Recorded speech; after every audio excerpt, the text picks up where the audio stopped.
저는 암 수술을 하는 의사는 아닙니다. 경부암, 난소암, 자궁내막암, 유방암, 갑상선 이런 기관에 대한 병적인 소견이 없는지, 암에 관한 소견은 안 보이는지 1차 진료하는 의사입니다. 그런데 환자분들은 암에 대한 재발, 원인 이런 것들에 대해서 굉장히 궁금해 하십니다. 암이 생기는 거는 굉장히 다양한 원인에 의한 것이죠. 물론 유전학적인 것도 있긴 하지만 라이프 스타일, 환경 호르몬 여러 가지 요인이 있습니다. 근데 암의 근본적인 그 개념을 보면 만성염증의 어떤 반응과 암과 깊은 관련이 있어요. 간염과 간경화, 간암, 헬리코박터와 위염과 위암, 경부암은 인유주동 바이러스에 의한 것, 내막은 우리가 예를 들어서 불규칙한 생리, 내막의 증식증 이런 것들을 불규칙한 생리와 내막의 증식증은 당뇨, 고지질 이런 것들과 관련이 있거든요. 그런데 제가 오늘 말씀드리는 것은 암과 스마트폰과의 관계를 잠깐 언급하겠습니다.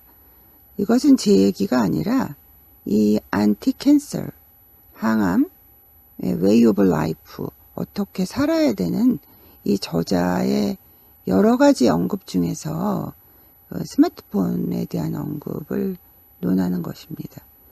스마트폰은 이 저자는 어떻게 얘기하고 있냐면 우리는 전자파, 우리가 살고 있는 주변에는 굉장히 많은 전기에 의한 물건들이 있죠. 근데 그런 것들은 우리 생활에 영향을 당연히 미칠 수가 있습니다.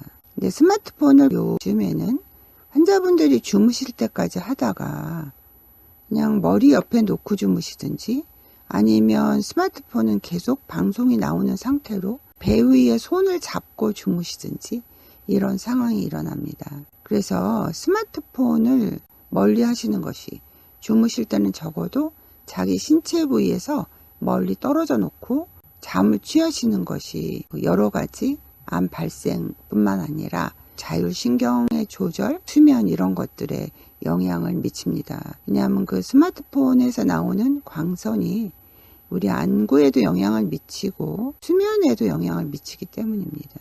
두 번째, 어린 아이들한테는 좀 스마트폰을 안 주시는 것이, 멀리 하시는 것이 굉장히 중요합니다.